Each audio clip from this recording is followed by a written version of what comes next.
Welcome to Colorado Soul Stories, showcasing changemakers and creatives, past and present, who have helped to make Colorado not just a pretty place to behold, but a soulful place to be.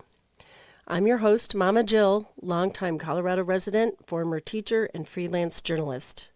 Let's get started with our next episode. It ain't gonna take away our home, my home, my home, your home, your home. It ain't gonna take away our home.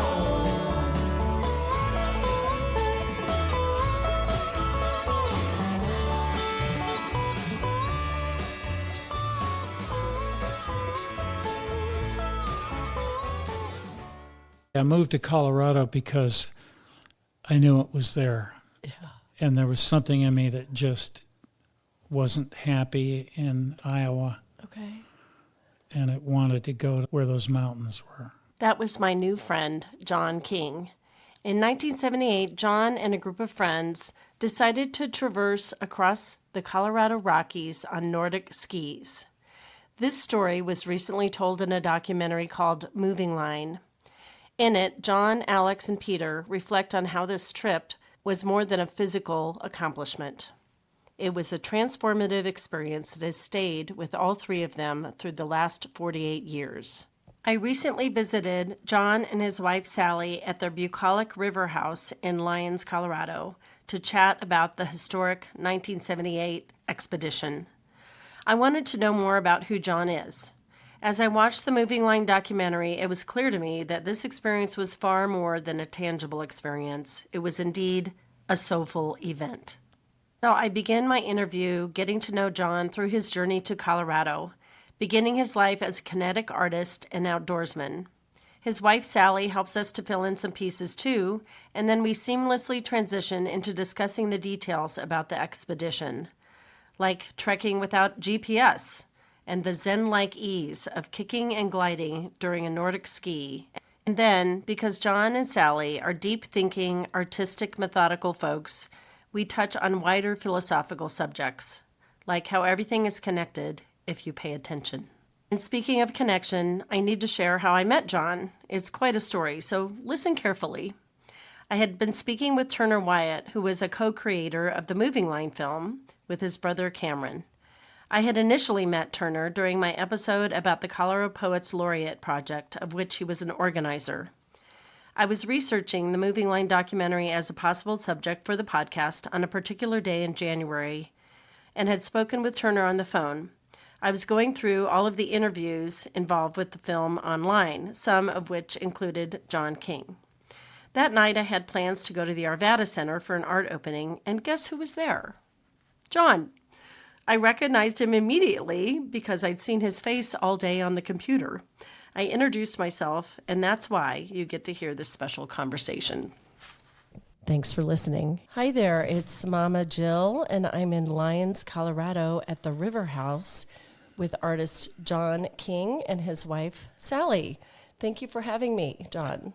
Such a pleasure to be here with you.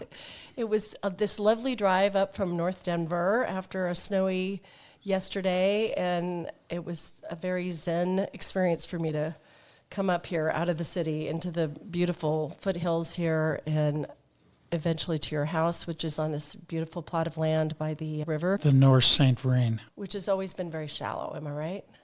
Except for one year. Except for occasionally. We'll get there. We'll talk about that, the 1,000-year flood later. So we're going to start talking about an experience, a trek that John did with his friends in 1978 across the mountains of Colorado from Durango up to the Medicine Bow area. Yes. Yeah. That was 48 years ago, almost exactly. My March gosh. 15th, right? So it's been a lot of time. Yeah. So there's a documentary out about this, and that's how I found out about John. It's called Moving Line, and it was partly produced by a friend of mine, Turner Wyatt. And I learned a lot about that trek there, but I also had lingering questions. Was it 408? How many miles? 480? Yeah, sure. And 65,000 feet elevation gain during the whole thing. Well, we went down 65,000 Right. feet too. Up and down, Yeah. yeah. So, I mean, not everybody understands the elevation thing. So that's several 14ers, I guess you could say. I should think. You could do the math there. Wasn't all in one day. Right. How long did it take? 6 weeks. 6 weeks. And I heard on a Outside Magazine podcast that you talked about 35 degrees below zero sometimes? No, that's That what it couldn't is. be. Other places. Okay. That was a reference to Minnesota. One of my personal training grounds for winter expedition. Which is a good place to train because it's colder than here. Is that where you grew up? No, I grew up in Michigan, Oh. the southern peninsula of Michigan. Is that colder even?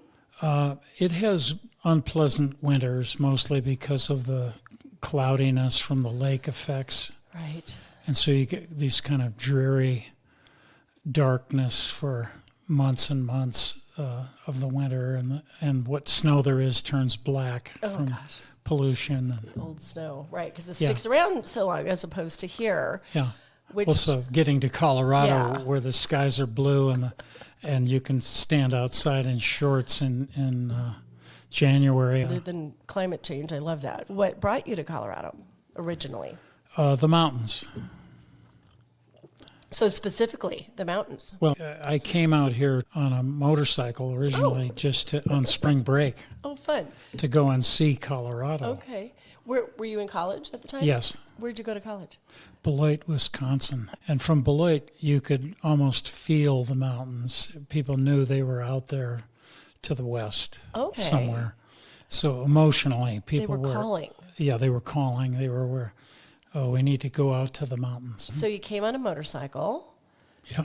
and how was it? Did you have that moment when you first see the snowy peaks? And Yes, and you see it coming out, across Kansas. Right. Suddenly these things show up in the distance. you think they're clouds at first, maybe, and then Whoa, wait a minute, those are the mountains. there they are. Yeah, so this is an incredible draw.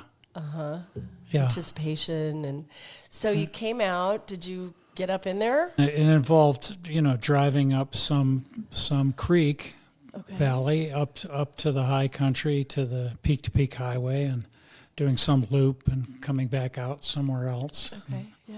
And getting off and hiking up Yeah. a valley and sitting on a rock somewhere, Just experiencing seeing it all. Yeah. And back then, there's a moment in the documentary that talks about the river water. But I remember as a kid, you could still drink out of the rivers. Well, we did drink out of Right. the rivers. No one had told us not to. And so if you were up high above a town, people drank the It was river usually water. okay. So that was just the beginning of when we had Giardia getting Right. into the rivers, which is so sad. I'll argue with newbies that I'll be like, yeah, I used to drink out of the river. There's no way you could have done that. I'm like, well, it was long ago enough that, yeah, I could. And I cherish that memory, absolutely. Yeah. So when did you actually move out here then? I think it was probably a year and a half later. Later, after college? Yeah, after college. I was an art major in college, and so I graduated as an artist, and I was pursuing a life of making art. I was in Iowa, and I'd found a studio at an old brick kiln, Oh, neat. and I was making art. And the model back then was you make some art and you sell it in a gallery. Right, yeah. And so I had a gallery in Chicago, and I Oh, was wow. Okay. making art. Right away. Wow. I was making kinetic, moving Okay. steel artworks, Okay. and that was unusual enough. And it has been my whole life that there's sort of a niche for it, and so I was able to get into a gallery. That's so cool. So I was looking at some of your pieces on your website, and there's one called "Happiness Runs in Circular Motion," and it had all these kind of pinwheel and then the whole thing moved. And I'm always fascinated with those sculptures, and it flabbergasts me how you figure out how to make it move like that. Yeah, How do you do that? this comes up a lot. You have an engineering mind. You have a scientific numbers part of your brain. thankfully. Right. And then you have another part of your mind that feels things and feels the weight of them and adjusts things. And to make a piece of kinetic art, you need to use both of these halves of your brain, if you will, together. Not everybody can do that. Well, I know that as a teacher. some people are better at it than others. Okay, yeah, fair about enough. that. And there's a lot of jokes about, being too left-brained for your own good. Right. And so the intuitives, the right brain is more intuitional consciousness that sees everything together. Yeah, the connectedness. Right. Yeah. And the rational side sees everything as being in a progressive line, Right. one thing after the other. Rather than Yeah. incorporating all the Yeah. other things. Instead of all part of something. Yeah. Yeah. You need both. Oh, Just- yeah. Well, and to have some comfort with the fact that you do there are two halves to your brain. Could you be okay with that? Yeah. No, I would talk to parents a lot about that, about their children, about engaging both sides. How did you originally get into those sorts of sculptures? I think I just liked making stuff in the backyard, Okay. when I was a kid. Okay. And I always made things like I can remember building a roller coaster out of 2x4s that were just nailed together with bent nails and roller skates on a piece of wood, and you could flop down this thing. Oh, wow. On Yeah. it yourself? Yeah. Okay. Well, and then the other kids could break themselves Right. on my roller coaster. Don't go over to the king's house. You might break your leg. There was probably some of that. But that kind of free Just playing around, making exploration things. and figuring things out. Yeah, there's a lot of people that identify as being a maker. Yes. They have hands. They just love making things. Just give me something to Yeah. stack up. I'll take this and do that Make with it. something. Make yeah. it. Yeah. Yeah.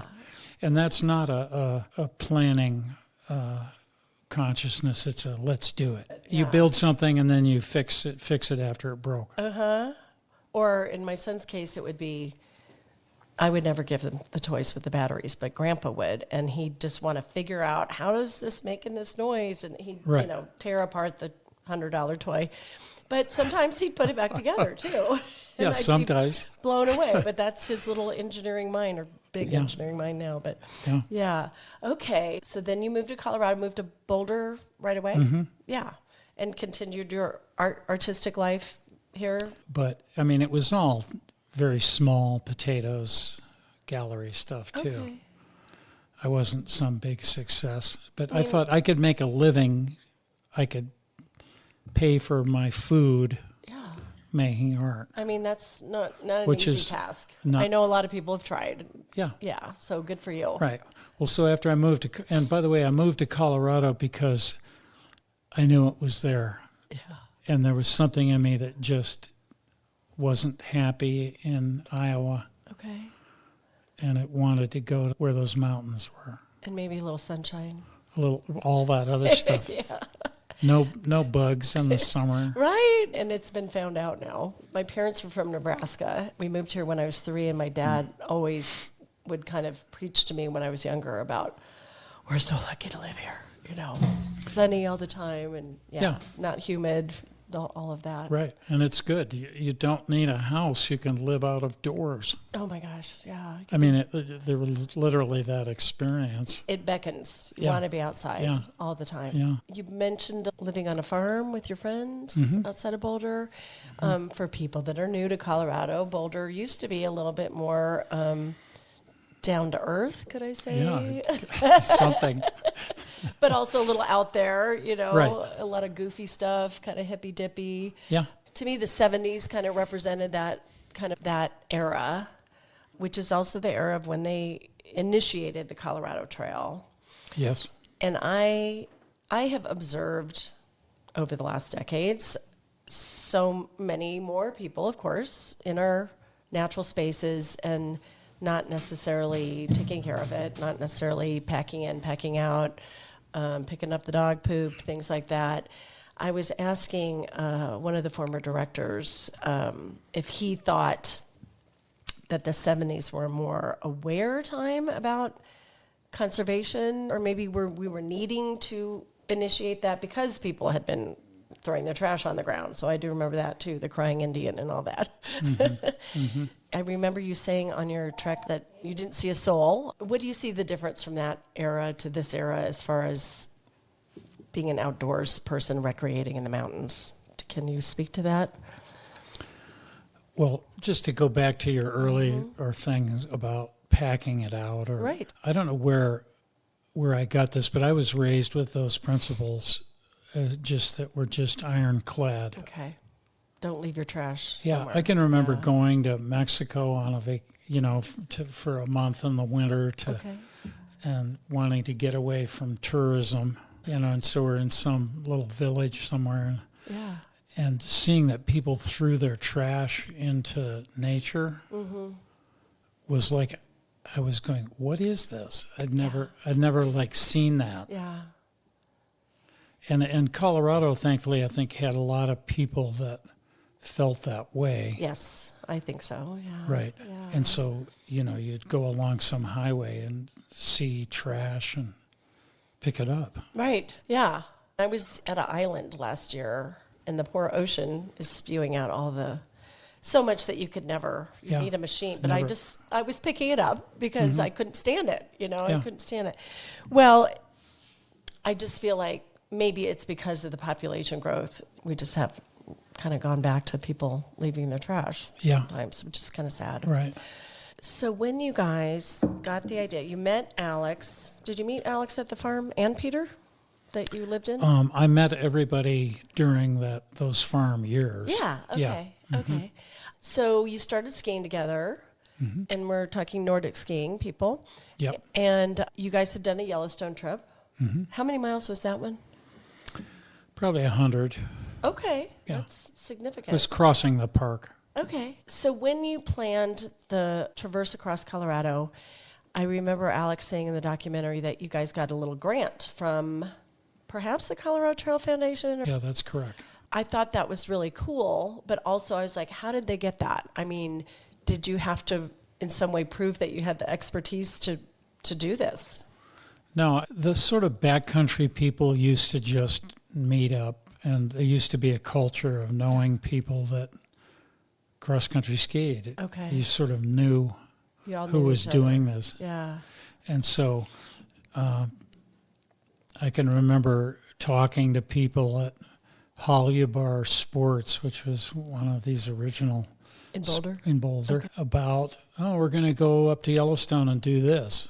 So Alex was basically putting together his concept. And one of the things we had to do is figure out how we were going to eat or pay for the food. So it wasn't like we had big day jobs and we were taking 6 weeks off from it. Right. And our other life was going to support us in this thing. So we had to figure out how to survive. Yeah. And he had heard about this Colorado Trail group, Yeah. and I'm sure he contacted them and just said, we're planning a trip. Yeah. And back then, that was our credential. I guess we were already known enough to, like, nobody else was doing it. He basically worked a deal where they contributed some money that we used to buy food. Yeah. And the idea for them was that he was going to share the route that he was creating. Right. And so they would get real information. And that was super critical, especially the winter stuff. I can remember doing this with him in the years before the trip, skiing in to look at some pass on the divide Okay. to see the way the cornice formed in the winter and whether it was navigable, whether you had a chance of descending that cornice or whether there was another area nearby. And Yeah. cornices, by and large, are extremely dangerous. So finding a route where you had to do 15 pass crossings Oh. in the winter and Yeah. the fact that you could do them in avalanche conditions. Yeah. Especially this time of year. Right. Yeah. And so that information was highly interesting to the Colorado Trail people Okay. because I know they were thinking mostly summer use, but they were also thinking, no, this will be a year-round. Yeah. As I'm Route. sure it has become. Yeah, And by the way, between the two of us, we sort of knew every valley in the state of Colorado. Okay. From previous. Just from skiing. previous, Yeah. and we got to get over there and see that. Okay. And so this notion that there was a route or that there was a way that you could go across the mountains, and that became arguably Durango to Fort Collins. Yeah. Gets easy after, or the mountains drop away to the south of Durango. Yeah. So, is there a route that's navigable in the winter? And he had been working in his mind for several years before it occurred. Okay, before you actually started making a move on it. Mm-hmm. So there was a lot of work put into this, clearly. Yeah, which mostly involved skiing places that you hadn't skied, checking it out. So I was saying to my son, who's so dependent on that phone and the GPS, the Google Maps, I'm like, can you imagine just having a map and a compass to figure out where you're going? Now, I have, in his younger years, I made him use a map, and we worked with that, and he can figure it out. But I started thinking about that. I'm like, well, that was like almost a life or death skill that you guys had to have and you talk about the first ascent was in a blizzard, I guess, right? Well, certainly I remember that one. They kind of reenacted in the documentary, and I'm like, oh, that looks a little scary. I mean, in that you just kept to the route, but you had to keep more look at the compass probably than not. Well, the compass was hanging around my neck. Okay, and I could pick it up. Gotta have it all the time. I could either walk holding it in front of me, but which wasn't necessary. But I mean, in Minnesota in the winter, you would look forward and pick a tree that was as far ahead as you could see. So you could kind of gauge. And then you would ski to that tree and then take another bearing. And the longer bearings, if you keep making adjustments every few feet, you're going to wander off of the... So that's kind of the way to do it. You get a line of sight as far as you can see ahead and pick something out there that you can... Neat. That's harder above tree line because it's all white. Right. So what do you do there? Well, same thing, shape of the land. And okay. We're going up over that ridge right there, that saddle. Okay. Did you ever get scared or think you weren't going to make the whole thing? No, I loved that stuff. You loved the whole thing? No, I loved that. It's called route finding, and it's more of finding the way. Yeah.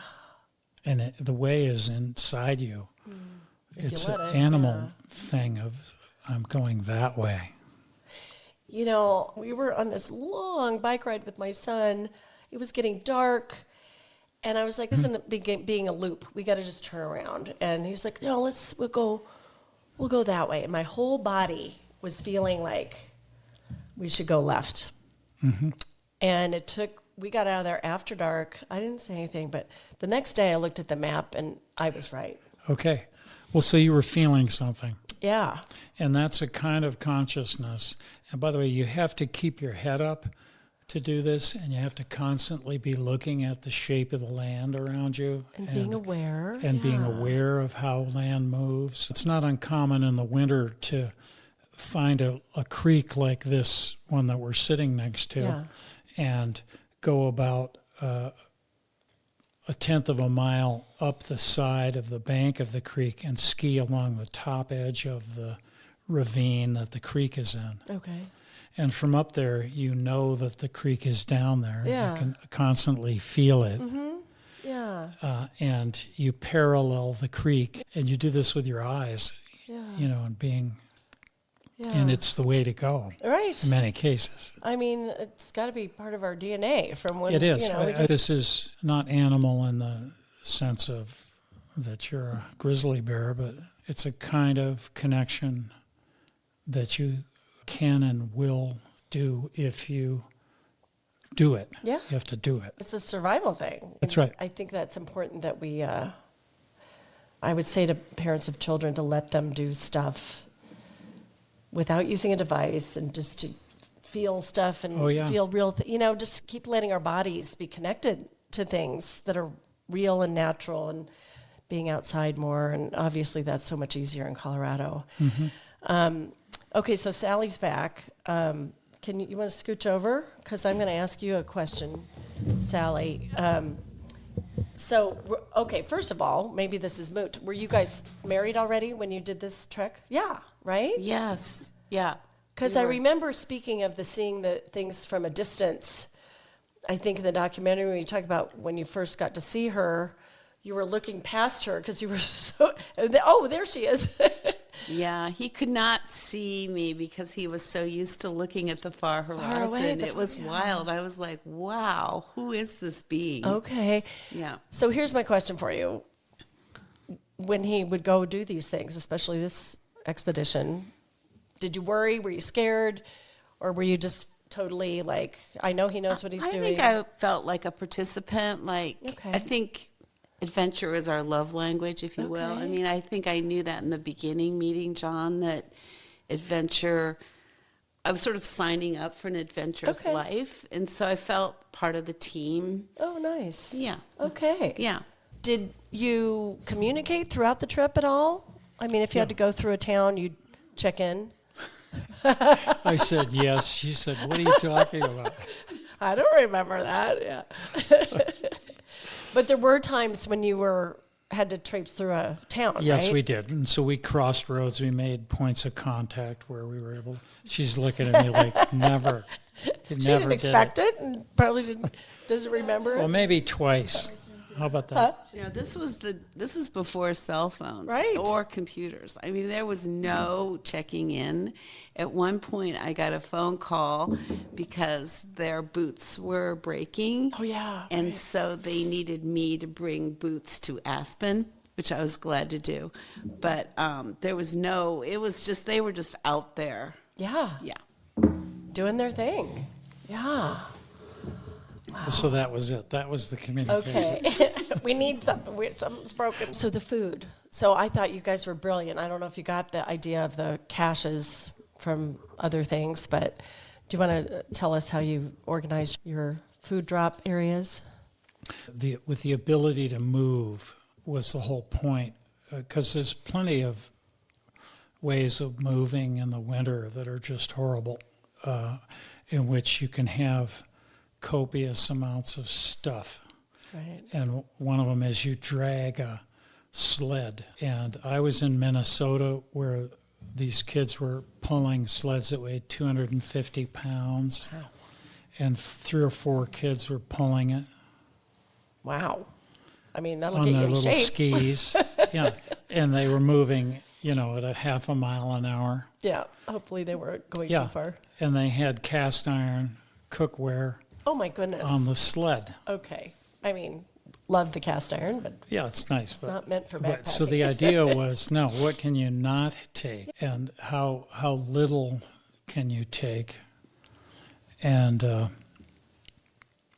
not that it's an accomplishment or anything. My brother-in-law and myself hiked across Yellowstone in the summer, and we carried packs that weighed 6 pounds. wow. You guys are good. That's what I'm saying. And those packs didn't feel like anything. It was Yeah. like you're carrying a book bag to school Right. or something. And that kind of walking felt very animal-like. We felt like we were deer Yeah. or somebody just moving over the terrain. Oh, which is so lovely. Yeah, Wow. and it's lovely. The thing about going uphill, walking and moving over the land is not hard. Mm-hmm. You make it hard. Right. With maybe heavy boots and heavy Yeah. pack and heavy coat. And all these choices, Yep. right? They are choices. Yeah. Yeah. And so the idea that you can actually take things out of your pack, and we did this, some of these things in the caches, we'd say, I think I can let go of this Oh, heavy knife. I Okay. don't need it. I'm just spreading peanut butter with it. yeah. Right. I could use the spoon. Yeah. Or my finger or a stick. Yeah, or- what? Right. Yeah. Well, so again, Resourcefulness. so the Yeah. idea that you could release your hold on Yeah. your comfort The burdens. and actually be unburdened and have a better experience, which is very much the way that light travel. And it sounds like the philosophy of that got stronger and stronger throughout your trip. You're Yeah. like, yeah, this knife, Yeah. why do I need it? Yeah. You know, you don't Right. realize sometimes till you're in the moment. So I think your packs were 20 something.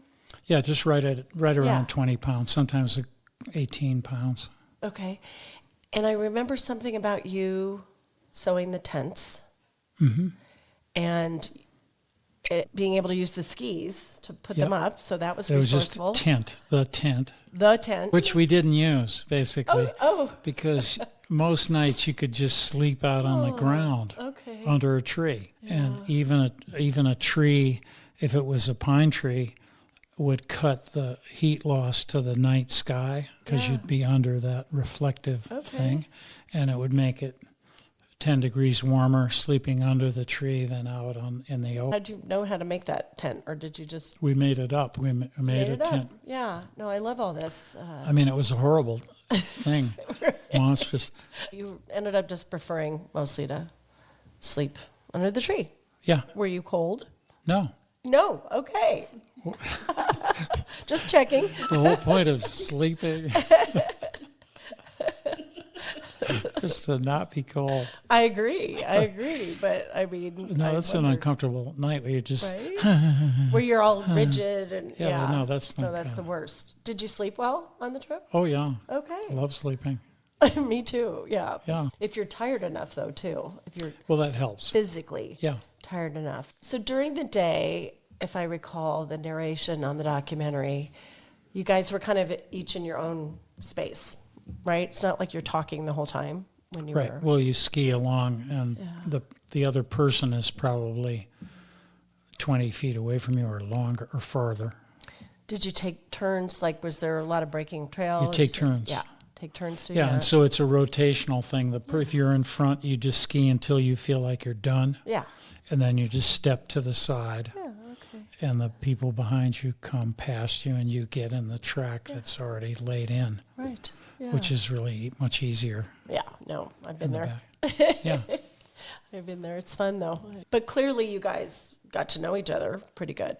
Yeah. At the end of that documentary, you all shared that it affected your life, the rest of your life. Mm-hmm. Do you want to expand on that? In what way?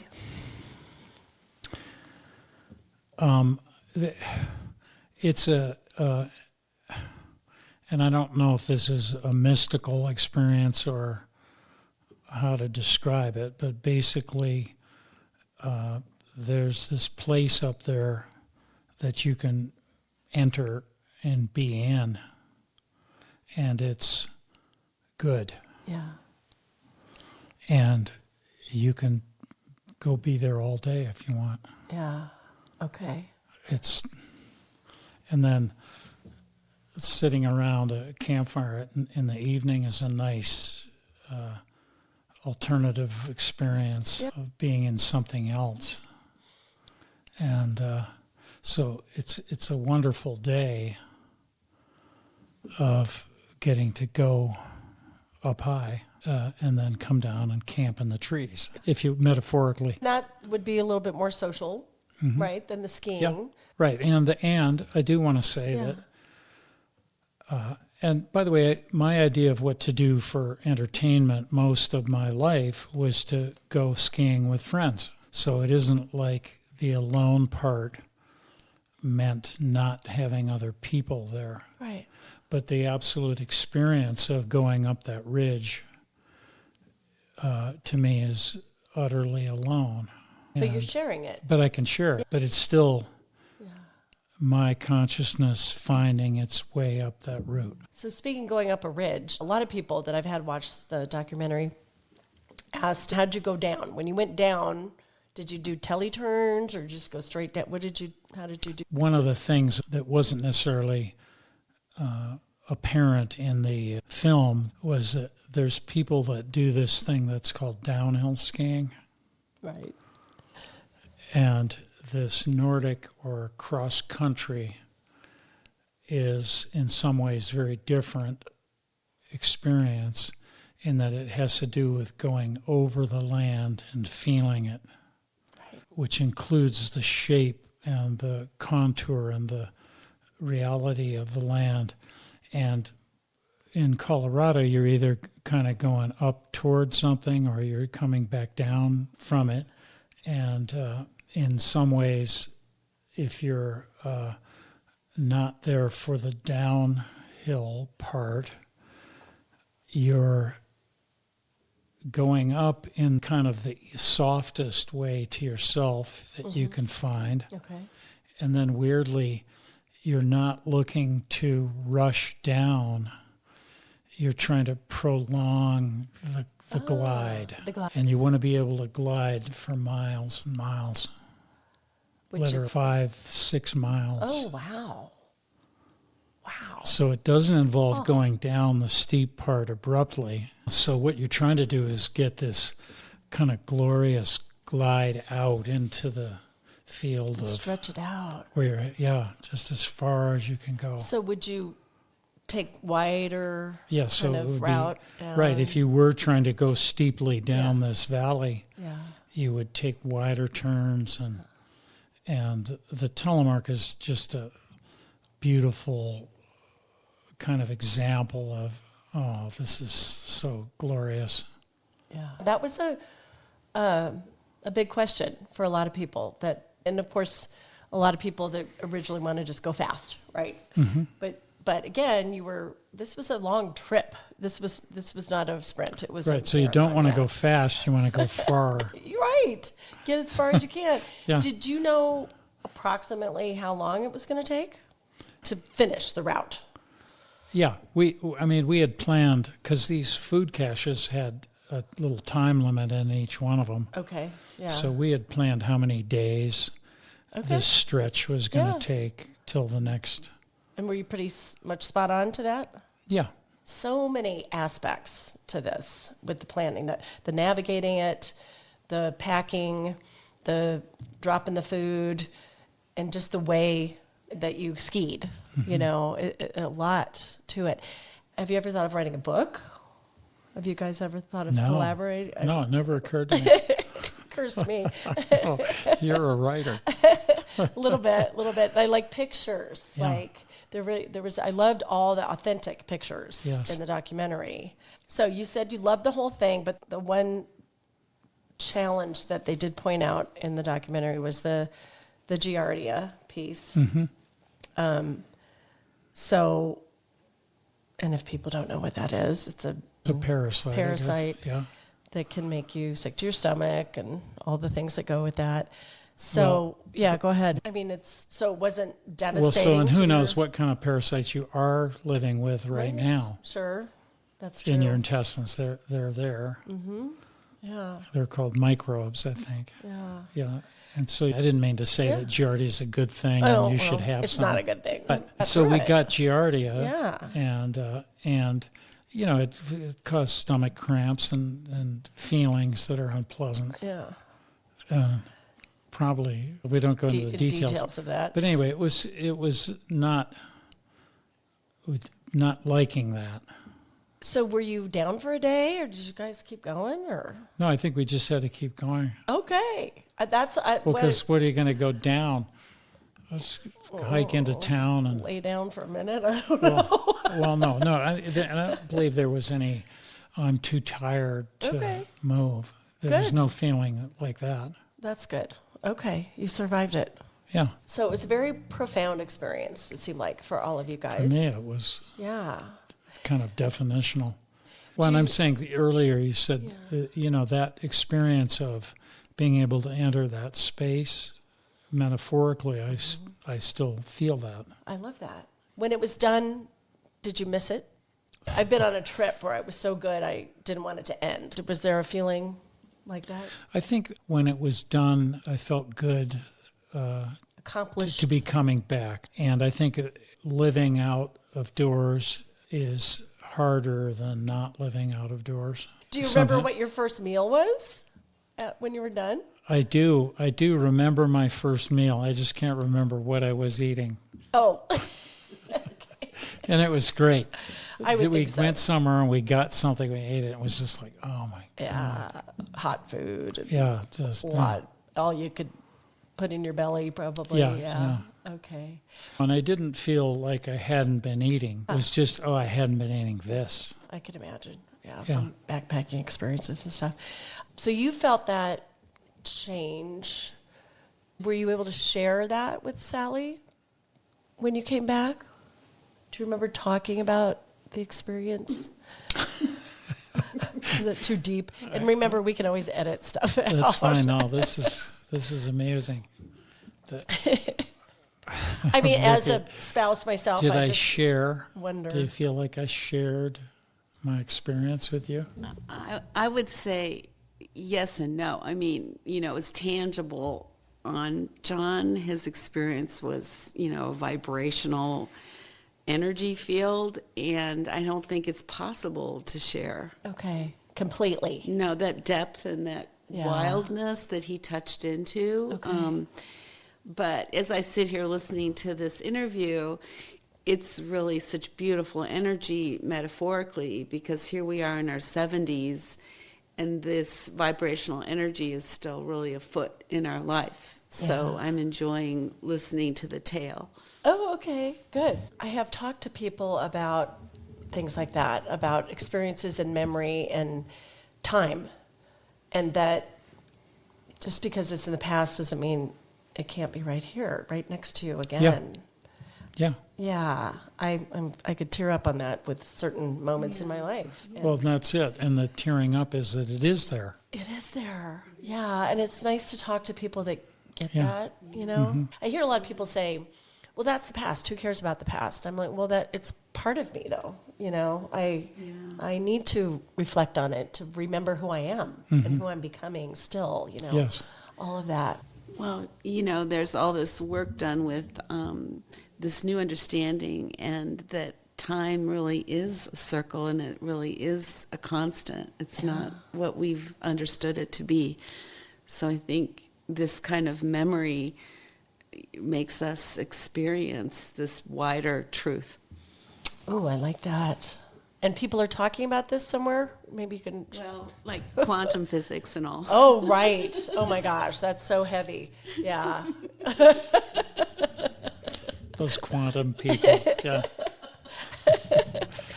But it's important to be able to reflect on that, I think, and honor it, and especially these positive things that we've been through, to be able to relive them in a way. I can't remember if I said before during the interview about you guys mentioning it to be like your own little art project on the land, the line that you created. Oops. That probably inspires the art that you do tangentially, would you say? Yeah, very much so. And I've always described myself as a nature artist. Okay. And, I'm concerned with the way the wind moves down the valley that I live in. And these things that I make are in that wind, behaving as if they were alive. Okay. You made a live thing with the Well, wind. that's what, because the wind is alive. And so it's really not the object, it's the movement of energy, the flow, the things going on the land where we live. And so this is a deep connection to natural consciousness of some kind. And that connected with your trek and the ability to be out in nature, connect with it, and then there'll be pictures I can post, but Sally and John live on this beautiful patch of land just down the road from the town of Lyons, and you've been here 25 years or so. I would assume with the way you notice the wind and the river, do you feel like you know your spot of land really well? I would assume. Yes. Yeah, you get to know it. I'll refer sometimes to Andrew Wyeth. He had these statements he would make about getting to know this place and painting it over and over again, and it just getting to know it more and more every year. I want to add a piece to that, and it has to do with connectedness. And I'm lucky enough to live where I do, where right out the window in either direction is what I would call the natural world. Yeah. Literally the tree that's behind you in the Tree direction and a big rock if you of the mountain. right. And so this is not the defined by human space. That is a naturally created ridge of rock coming down there. Well, we could walk out that door right now and be connected to the ridge that we skied up outside of Durango. And I'm aware of it, of the connection. Oh, wow.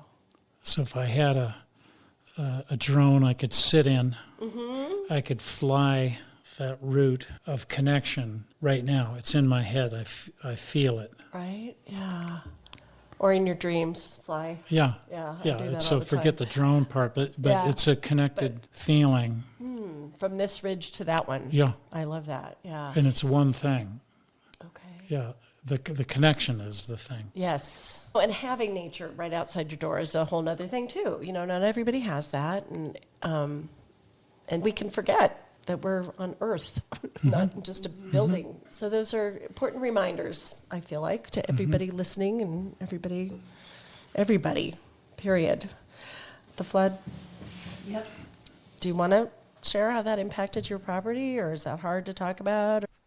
I'm going to interrupt here for just a minute. For one thing, I will be completely surprised at John and Sally's reaction to my mention of the 2013 flood that impacted Lyons, Colorado quite a bit. And if you don't know about that flood, it happened, yes, in September 2013 when we experienced 15 inches of rain in 1 week in mostly northern Colorado. And that's a lot of water for this arid place.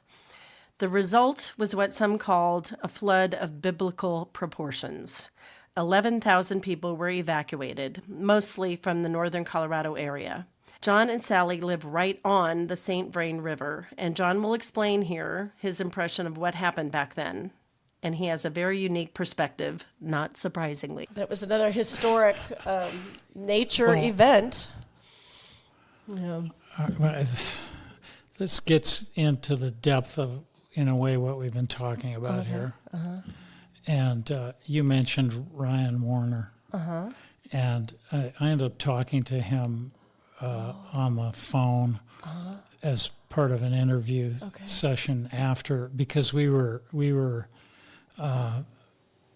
what did they call these people that had been through the flood? Survivors. Survivors of a tragic Event. yeah, something that Like put in what? Like a catastrophe. Yeah. Well, it wasn't. Oh, okay. And I don't mean to say it was a good thing, Okay.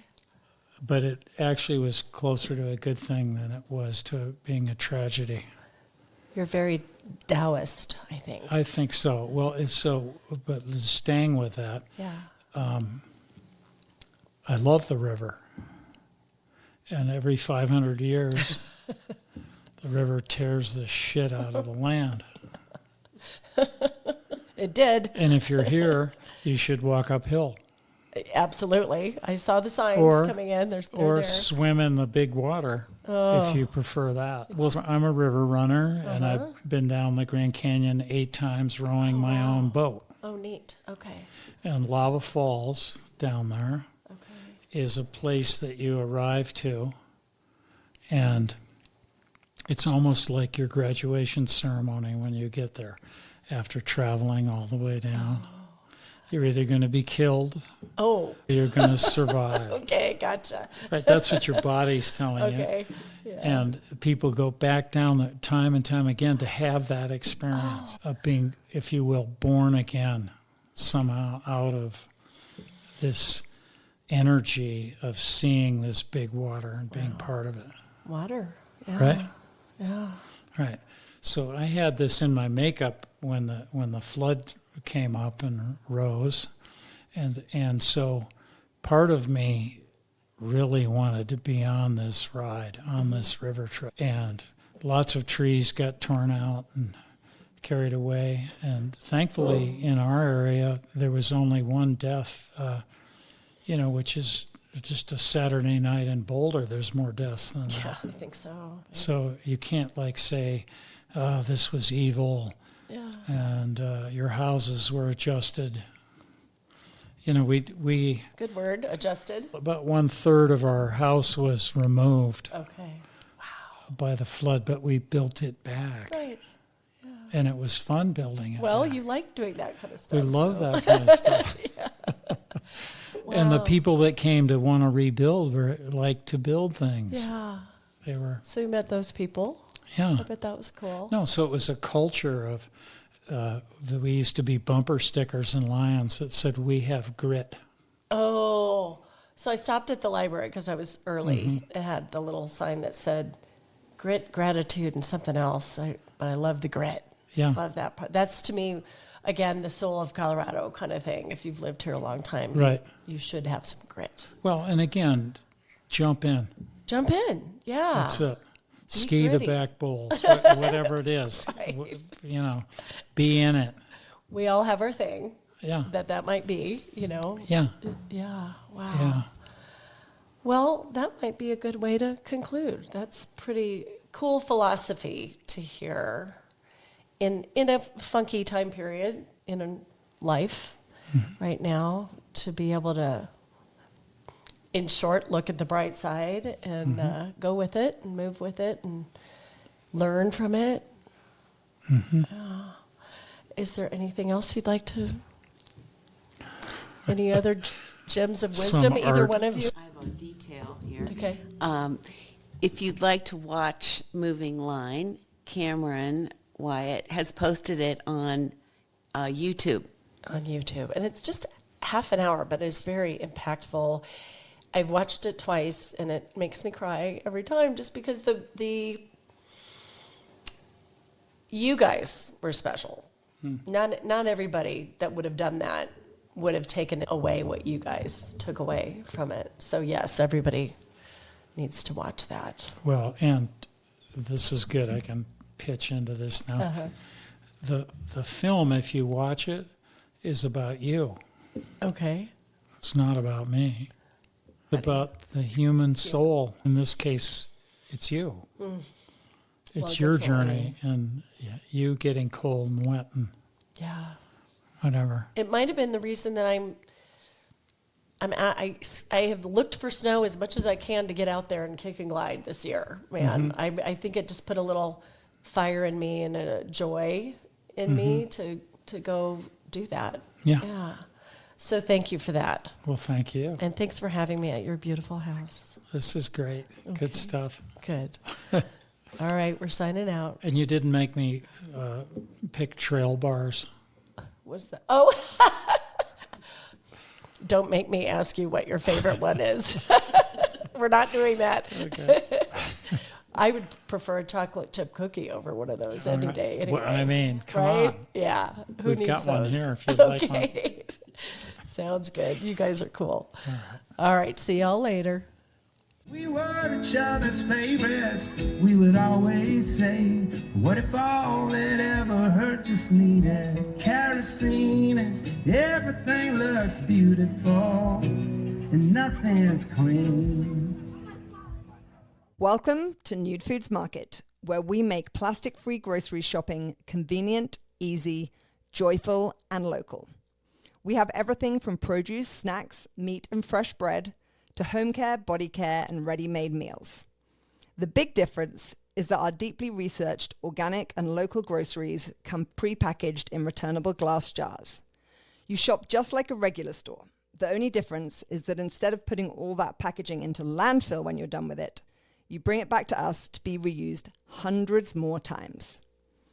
Visit our stores in Denver and Boulder and get $10 off your first shop.